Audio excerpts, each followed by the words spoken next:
tym odcinku pokażemy naszą podróż oldtimerem do Cienfuegos, kolejnego miasta na naszym szlaku.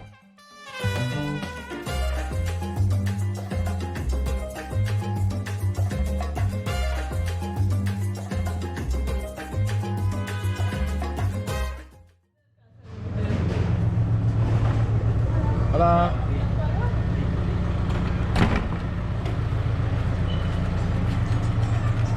To jest nasz samochód do Cienfuegos. Jedziemy takim oldtimerem. Sorry. Ja. Ale ciekawe.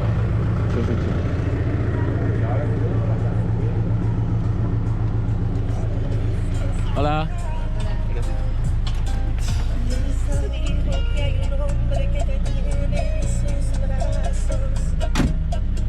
Chcieliśmy jechać samochodem starym i jedziemy. I będziemy mieli super przygodę.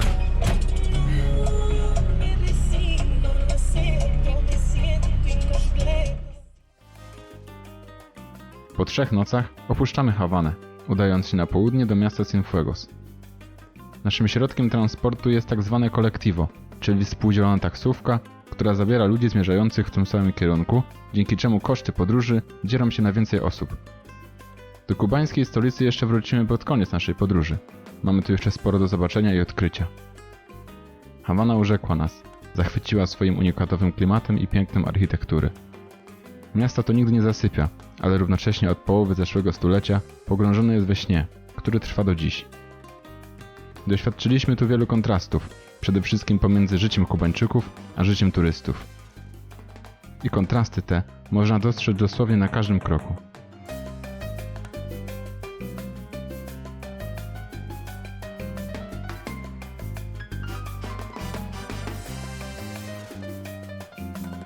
Dziś zobaczymy zupełnie inną Kubę, zupełnie niepodobną do Hawany.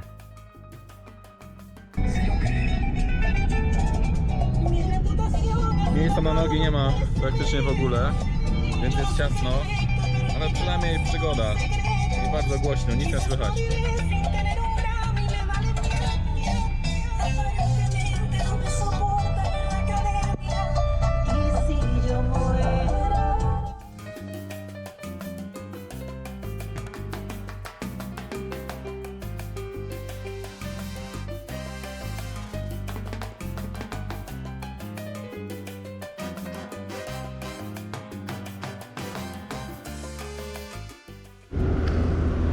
Tu mamy jeszcze moment, żeby się przypatrzeć naszemu wehikułowi, który nas wiezie z Hawany do Cienfuegos. Z tyłu jest naprawdę mało miejsca. Nie wiem, czy to widać, ale tutaj naprawdę nie da się wygodnie wysiedzieć, więc jest to naprawdę taka dosyć przygoda fizyczna też, jakby, żeby przetrwać tą podróż. Naprawdę jest jak powiedzmy z tyłu w maluchu. Naprawdę bardzo mało miejsca na nogi. Ale sam samochód naprawdę jest elegancki. Przerobione kombi. Widać, że tu normalnie były 4-osobowe, 5-osobowe można powiedzieć. A tu widać przerobione kombi i tu jest są wsadzone fotele. Dlatego no jak się siedzi prosto, to ma się ma się głowę po prostu na suficie, więc jest naprawdę ciężko. ¿Es cómodo este coche, Habibi? Dime. No, no puede ser. Para mí, necesito mucho espacio. Sí, por lo menos se puede hacer un poco, ¿sí? No, está bien. Menos mal que somos dos. Como coche.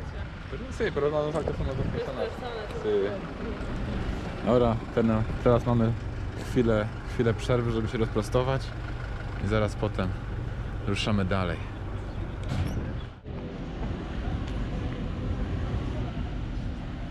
¿Puedo regalarte unas cosas? ¿Eh?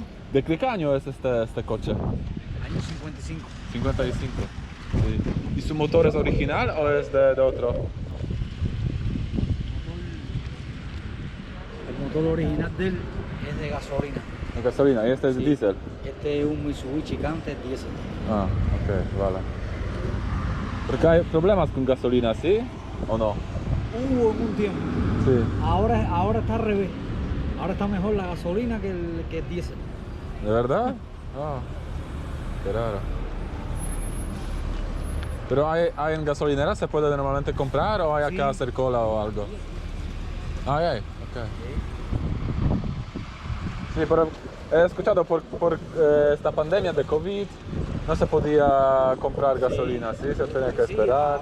a veces por día hay problemas, Sí, pero aparece más la gasolina que el diésel. ok. Es más complicado el diésel. Sí.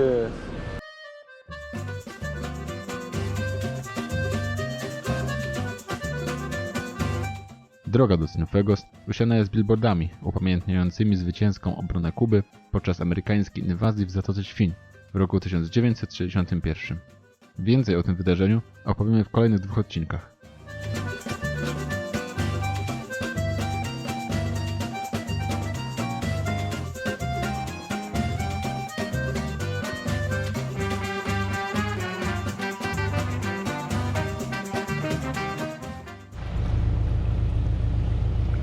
Oto Playa Larga, gdzie akurat po drodze zajechaliśmy, po drodze do Cienfuegos, bo w naszym kolektywo jadą jeszcze inne osoby i one po prostu jechały do Playa Larga z tego względu zatrzymaliśmy się tutaj. No, widać piękne morze, piękne zwierzęta. Jest taki kurort bardzo nadmorski, bardzo turystyczny na południu Kuby. Piękny. Wygląda na to, że będziemy brali pasażerów, którzy jadą też z nami w samym kierunku. Mamy w sumie 5 miejsc wolnych, więc pojadą z nami.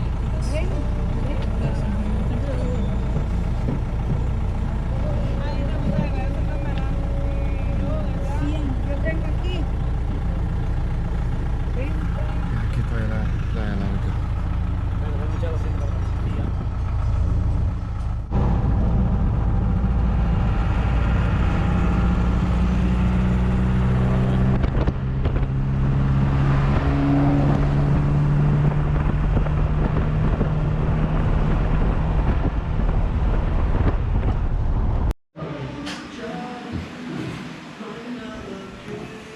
No, nasz kierowca chciał odwiedzić swoją siostrę, więc zatrzymaliśmy się razem z nim w miejscowości Playa Girón na małą kawkę.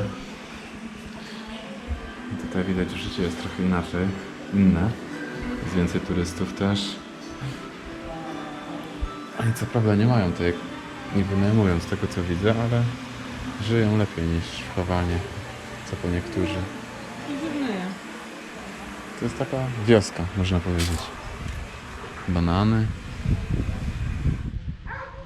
Czy to się okazuje, że siostra naszego kierowcy wynajmuje tutaj swoją casa particular. Co prawda nie jest dostępna na Airbnb, ale naprawdę fajnie to wygląda. Musimy pomyśleć, może właśnie tutaj byśmy też przenocowali jedną noc. Wygląda bardzo ładnie. Duży balkon. Ruszamy dalej do Cienfuegos.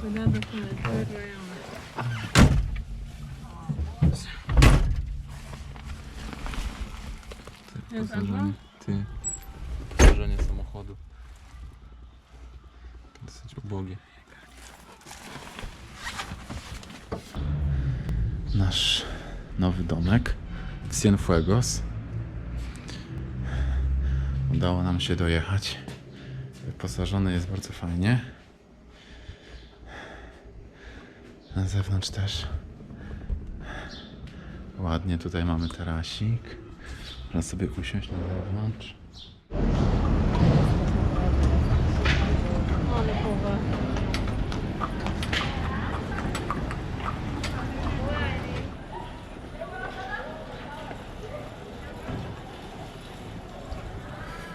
Tak właśnie prezentuje się Cienfuegos.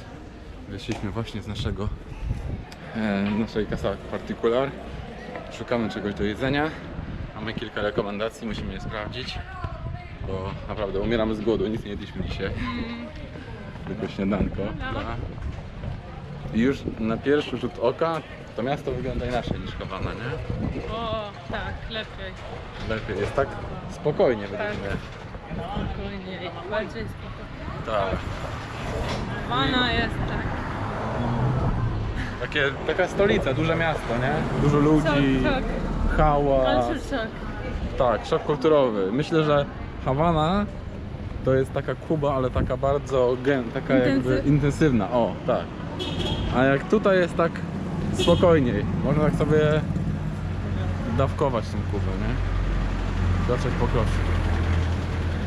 Tak, no idziemy teraz zobaczyć coś tam zjeść.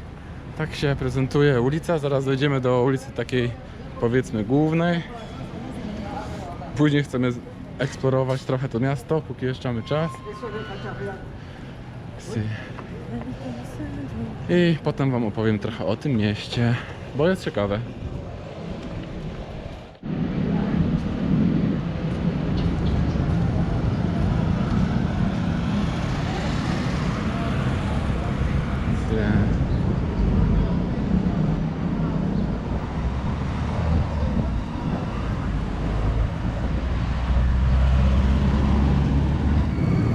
Miasto Cienfuegos, w którym się znajdujemy, ma dosyć ciekawą historię. Zostało założone na początku XIX wieku przez Francuzów. Przybyli tutaj w celu zarobkowym ze względu na możliwość pracy tutaj w pobliżu, zakładania swoich posiadłości związanych z plantacjami trzciny cukrowej i założyli to miasto. Jego architektura nazywana jest tutaj małym Paryżem, można powiedzieć, tak tutaj się mówi o tym mieście. Bardzo ładnie, jakby na wzór właśnie takich budynków francuskich, które zobaczymy na głównym placu miasta. To jest widok z restauracji, w której jesteśmy, Via Maria. Tutaj ogólnie ceny dosyć nas zaskoczyły, bo są około o połowę niższe niż w Hawanie.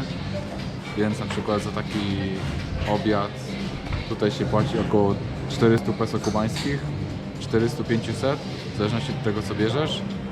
A w Hawanie natomiast płaciło się 1000, więc tutaj jest 2 razy taniej, można powiedzieć. Czyli za taki obiad można zjeść za 3 euro. Czyli całkiem spoko. To jedno z 2 piw produkowanych na Kubie. To nazywa się Cristal i mamy tutaj na puszce palmę królewską, która jest jednym z symboli Kuby. 4,9% alkoholu, więc no takie całkiem mocne.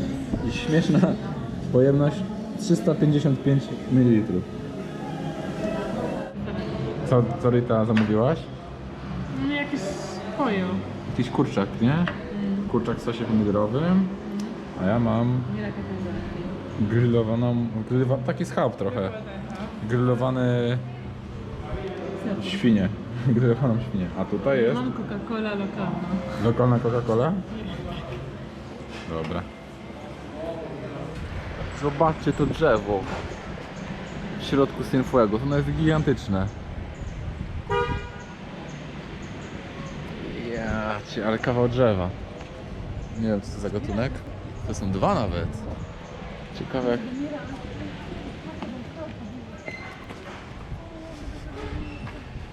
Niezwykłe drzewo, wielkie.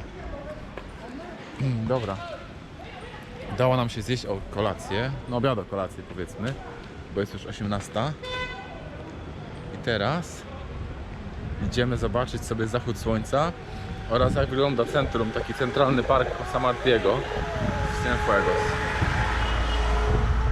Tutaj widzimy jakby zupełnie inną Kubę niż w Hawanie. Zupełnie inaczej jest.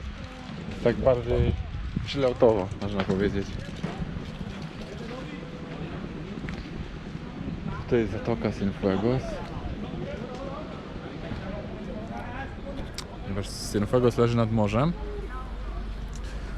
ale tutaj ten dostęp do morza to jest taka zatoka z takim wąskim tylko ujściem. Akurat przechodzimy na zachód słońca. Pięknie.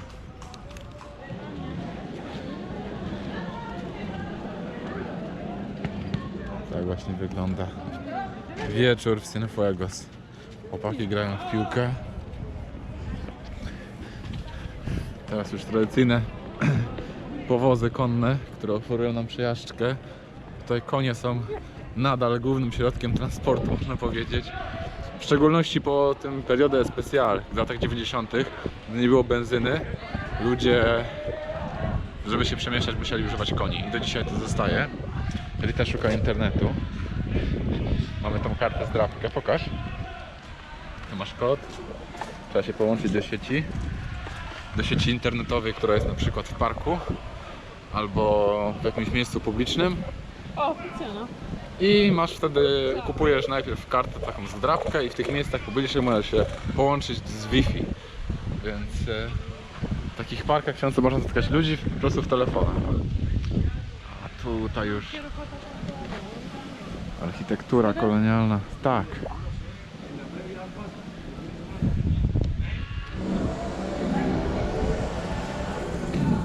Ceny w takiej restauracji, w której zjedliśmy, były może niekoniecznie o połowę, ale tak o 40% mniejsze niż w Hawanie.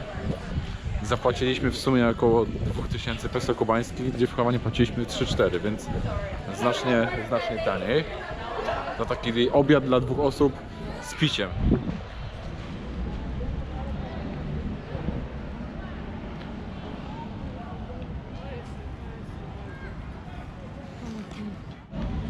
Parque Martí i oczywiście pomnik Josego Martí. Hosego? Nie wiem, czy się odmienia Josego, chyba tak. José Martí jest na tym pomniku. Jeden z bohaterów kubańskich, który walczył o niepodległość Kuby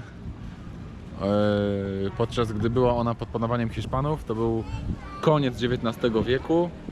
Był to poeta, który większość swojego życia spędził w Stanach Zjednoczonych na emigracji, ponieważ na Kubie pod panowaniem Hiszpanów jakby nie można było być przeciwko nim, przeciwko Hiszpanom i mówić tego otwarcie, więc dlatego musiał on wyjechać.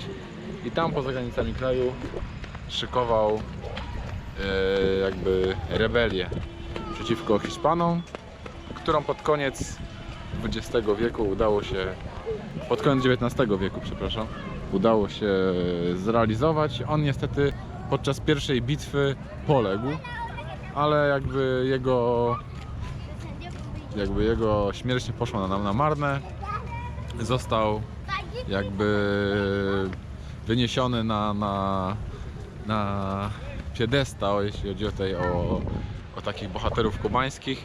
Jest to osoba, która jednoczy Kubańczyków nie tylko właśnie na Kubie, ale też za granicą, ponieważ no jakby bez względu na to, jakie są poglądy Kubańczyków, to jednak jest to osoba, która wszystkich łączy, ponieważ no poświęciła swoje życie walce o niepodległość, gdy Kuba jeszcze była kolonią hiszpańską, a on sam był poetą.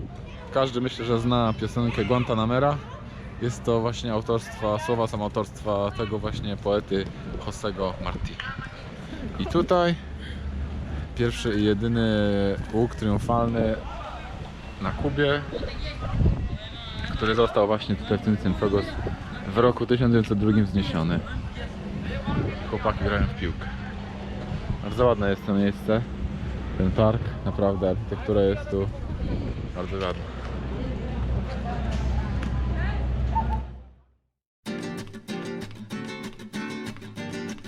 W kolejnym odcinku odkrywać będziemy okolice na zachód od Cienfuegos.